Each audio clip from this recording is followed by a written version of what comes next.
அள்ளும் பகலும் ஆண்டவனே துணையென்று வாழும் அன்பு சொந்தங்களான ரிஷபராசிக்கு வணக்கங்க. எல்லாரும் எப்படி இருக்கீங்க?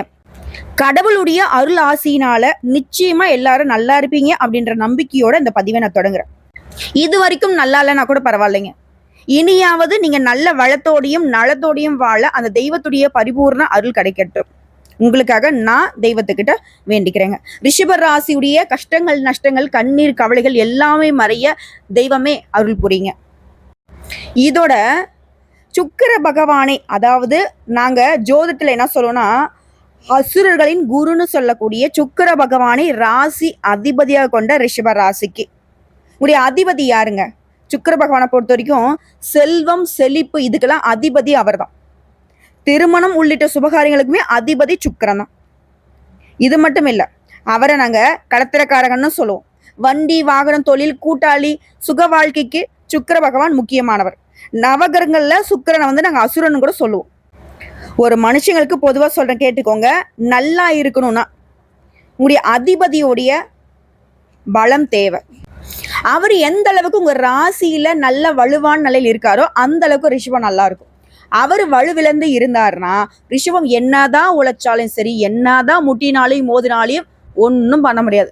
கை நிறைய சம்பாதிப்பீங்க. இந்த ஆற்றுல கை நிறைய தண்ணி மூட்டு வந்தாலையும் ஒரு சொட்டு தண்ணி கூட கையில் இருக்காது பார்த்தீங்களா? அந்த மாதிரி எவ்வளோதான் சம்பாதிச்சாலும் எவ்வளோ பேரு புகழ் எல்லாமே நொடி பொழுதுல உங்களுக்கு நிலைக்காம போயிடும். அதே போல எல்லாராலையுமே அசிங்கப்படுத்தப்பட்டிருப்பீங்க, அவமானப்படுத்தப்பட்டிருப்பீங்க, ஒதுக்கப்பட்டிருப்பீங்க. இப்போ வரைக்குமே உட்கார்ந்து அழுந்தா இந்த ஜென்மம் போதாத அளவுக்கு கஷ்டங்களை மனசுக்குள்ள சுமந்துகிட்டு இருக்கீங்க. நம்ம சொல்லக்கூடிய விஷயங்கள் உண்மைன்னு நினைச்சா கமெண்ட் பாக்ஸ்ல பதிவிடுங்க.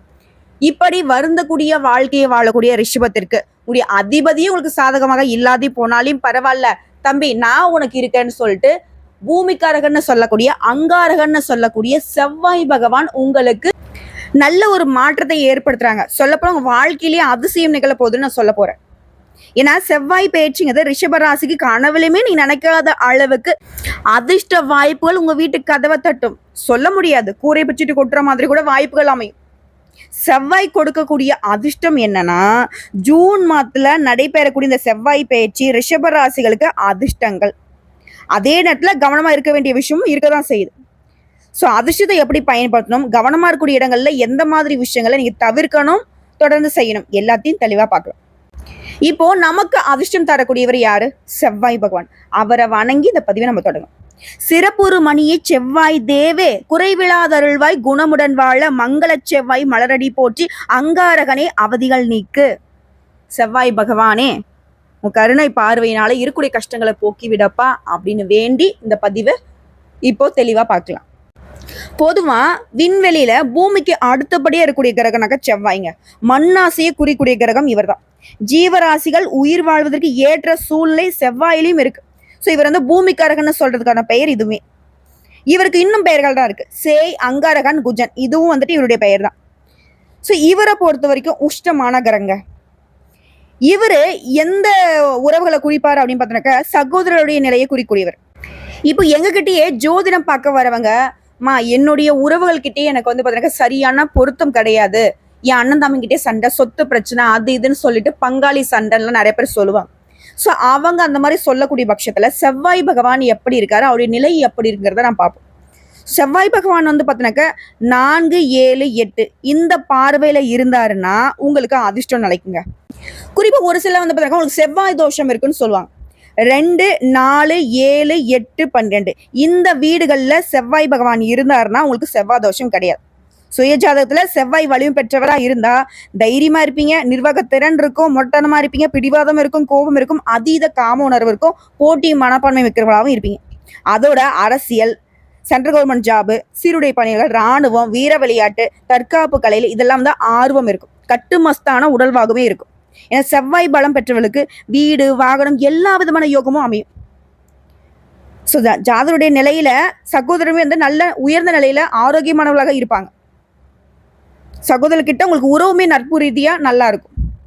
இதெல்லாம் செவ்வாய் பகவான் உங்க ஜாதகத்துல இந்த இடங்களை நிரப்பும் பொழுது, சரிங்களா? இதெல்லாம் எங்க ஜாதகத்துல இல்லம்மா. எனக்கு தெரிஞ்சு பார்த்தீங்கன்னாக்க எங்களுக்கு அண்ணன் தம்பிக்குள்ள சண்டை வருது, அக்கா தங்கச்சிக்குள்ள சண்டை வருது அப்படின்னு பாக்குறப்போ அங்காளி பங்காளி சண்டையும் வருதுன்னா கண்டிப்பா இவர் எங்களுக்கு சாதகமா இல்லைன்னு நினைக்கிறேன். அப்படின்னு ஒரு சில பேர் யோசிப்பீங்க. சரி, அது ஒரு புறம் இருக்கட்டும். ஆனா இப்போ பொதுவா ரிஷப ராசிக்காரர்களுக்கு இந்த செவ்வாய் பெயர்ச்சி ஜூன் மாதம் 6ஆம் தேதி முதல் ஜூலை 28ஆம் தேதி வரைக்கும் சிம்ம ராசிக்கு செவ்வாய் பகவான் போறார். அதாவது ஜூலை 28ஆம் தேதி வரைக்கும் சிம்ம ராசியிலிருந்து ஜூலை 28க்கு பிறகு கன்னி ராசிக்கு பெயர்ச்சி ஆகிறாரு.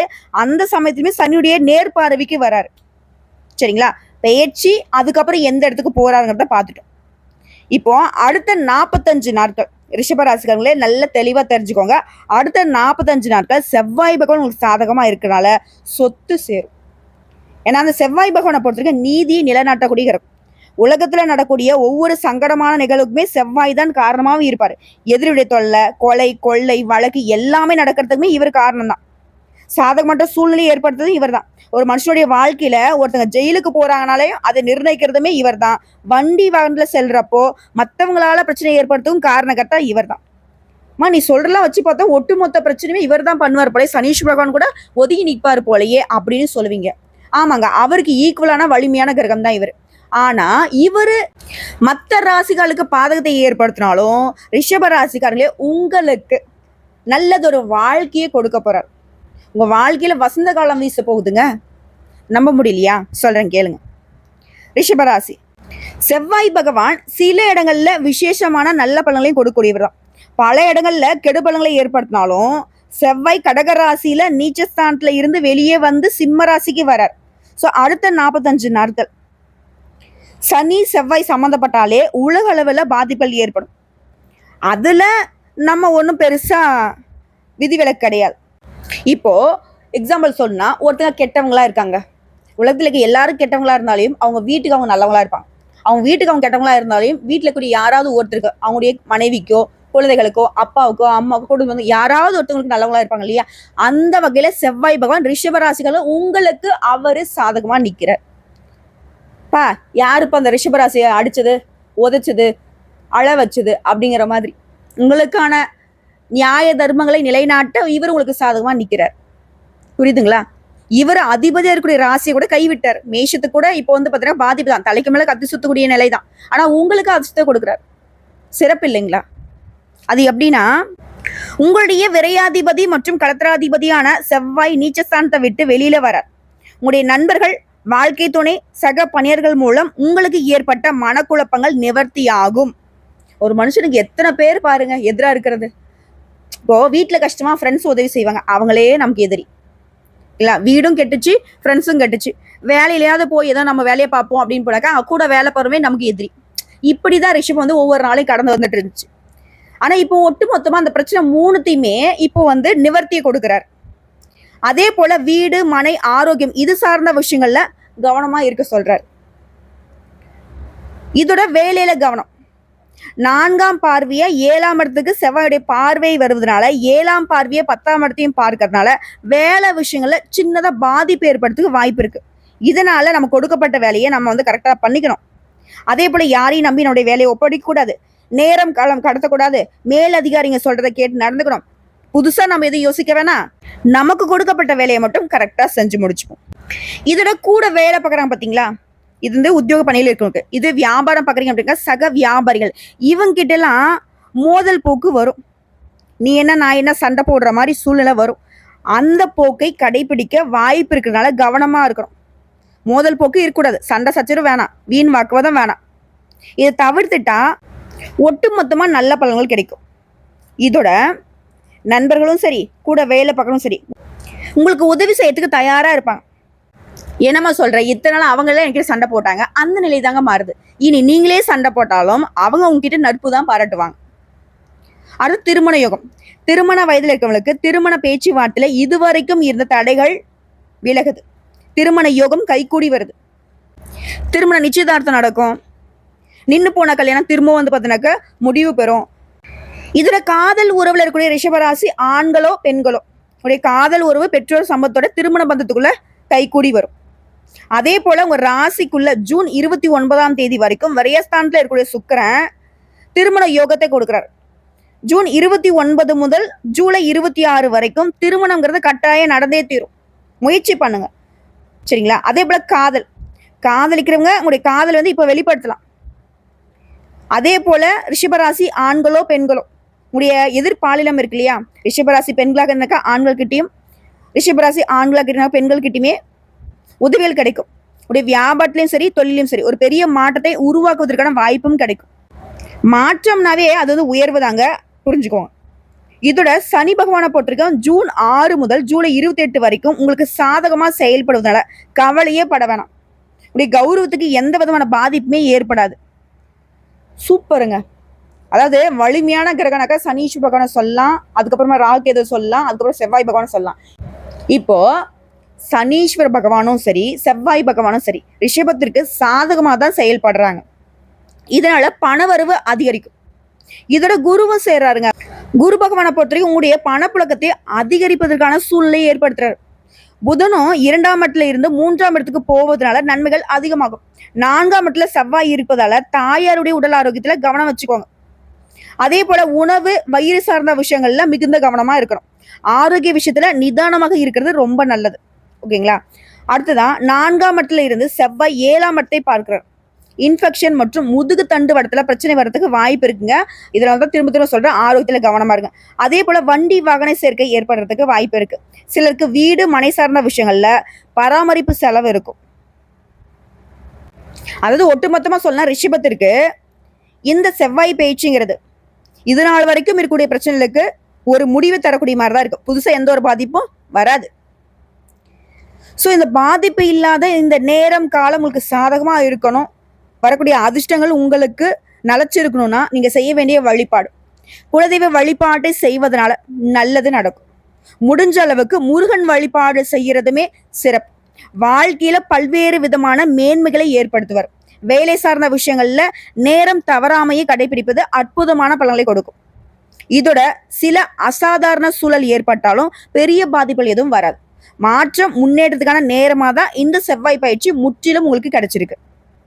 இதோட முருகப்பெருமான நான் வழிபாடு செய்யணும்னு சொல்லியிருக்கேன் இல்லையா. முருகப்பெருமானை எப்படி வழிபாடு செய்யணும்? ஒவ்வொரு செவ்வாய்க்கிழமையும் அருகில் இருக்கக்கூடிய ஏதாவது ஒரு முருகப்பெருமான ஆலயத்துக்கு போயிட்டு அவருக்கு செவ்வரளி மாலையிட்டு அவருடைய பெயர்ல அர்ச்சனை செய்து இதோட தேனும் தினைமாவும் நெய்வேத்தியமாக வைத்து படித்து வரக்கூடிய பக்தர்களுக்கு அதை கொடுக்க முருகப்பெருமானுடைய பரிபூர்ண அருள் கிடைக்கும். அட அப்படின்னா எனக்கு மாற்றத்தை கொடுத்துருவாரு. எந்த கிரகங்களுடைய தோஷங்கள் இருந்தாலும் எந்த கிரகங்கள் உங்களுக்கு பாதகத்தை செய்தாலும் இவருடைய பலம் இருந்தா நீங்க பாதுகாப்பை உணரலாம். நாள் என் செய்யும் வினைதான் என் செய்யும் எனை நாடி வந்த கோள் என் செய்யும் கொடுங்கூற்று என் செய்யும் குமரேசர் இருதாளும் சிலமும் சதங்கையும் தண்டையும் சண்முகமும் தோளும் கடமும் எனக்கு முன்னே வந்து தோன்றிடனே. என்ன சொல்றாங்க புரியுதுங்களா? ரிஷபராசிக்காரங்களே, முருகப்பெருமான கெட்டியா பொடிச்சிட்டா போதும். எந்த கிரகம் எப்படி வந்தாலும் சரி, உன்னை விடமாட்டேன்னு வந்தாலும் சரி, இல்லை உன்னை ஒழிச்சிடன்னு வந்தாலும் சரி, யாராலுமே ஒன்றும் பண்ண முடியாது, நெருங்க கூட முடியாது, கனவுல கூட நினைச்சு பார்க்க முடியாத அளவுக்கு உங்களுக்கு பாதுகாப்புக்காக இந்த வெற்றிவேல் முருகன் துணை வரும். வேலுண்டு வினையில்லை மயிலுண்டு பயமில்லை கந்த கடவுள் இருக்க கருணை மூர்த்தி இருக்க. ரிஷப ராசிக்காரங்களே, கலைஞன மனசும் கவலைப்பட்ட வாழ்க்கையும் மாறியே தீரும். புரியுதுங்களா? வாழ்த்துக்கள், நல்லா இருக்க போறீங்க. இதோட ரிஷபராசிகளை இன்னொரு வழிபாடையும் நீங்க வந்து கட்டாயம் செய்யணும். வெள்ளிக்கிழமைகள் தோறும், ஓகேங்களா? குறிப்பா ரிஷபம் மகாலட்சுமி தாயாரையும் சுக்கிர பகவானையும் வழிபாடு செய்தே தீரும். அது குறிப்பா வெள்ளிக்கிழமையில சுக்கிர ஓரையில அவரை வழிபாடு செய்வதனால உங்க வாழ்க்கை சிறக்கும், செல்வ செழிப்பு மேலோங்கும். இதோட வெள்ளிக்கிழமையில சுக்கிர பகவானுடைய அருளை பெறுவதற்கு வீட்டுல வந்து வெள்ளி பொருட்களை வந்து அதிகமா பயன்படுத்த பூஜைக்கு. புரியுதுங்களா? இதோட இவரை வழிபாடு செய்யறதுக்கான நேரம் பார்த்தீங்கன்னா காலையில வெள்ளிக்கிழமையிலுங்க 6 மணி முதல் 7 மணி வரையிலான காலம் சுக்கிர ஓரை. இது தவற விட்டுட்டீங்க அப்படின்னாக்கா மதியம் 1 மணி முதல் 2 மணி வரை. இதையும் தவற விட்டீங்க அப்படின்னாக்கா இரவு 8 மணி முதல் 9 மணி வரை. இந்த சுக்கிர ஓரை நேரத்துல நீங்க சுக்கிர பகவானை வழிபாடு செய்வதனால சிறப்பான பலன் கிடைக்கும். என்ன தெரியுமா? உயர்வான வருமானத்தையும் சுகமான வாழ்க்கையும் அருளிடுவார். வீடு நிலம் ஆடம்பர வாழ்க்கை சொத்து சேர்க்கை எல்லாத்தையுமே கொடுத்துருவார். சகல சௌபாகியலுமே கிடைக்க பெறுவீங்க. சரிங்களா? ஸோ ரிஷபராசிகளில் ஞாபகம் வச்சுக்கோங்க, அடுத்த 45 நாட்கள்ல உங்களுக்கு நல்ல ஒரு மாற்றம் வரப்போகுது, அதுவும் செவ்வாய் பகவானால. இதோட அனுதினமும் முருகப்பெருமான் வழிபாடுமே ரிஷபத்திற்கு வெற்றிகளை தரக்கூடிய வாய்ப்பு தாங்க.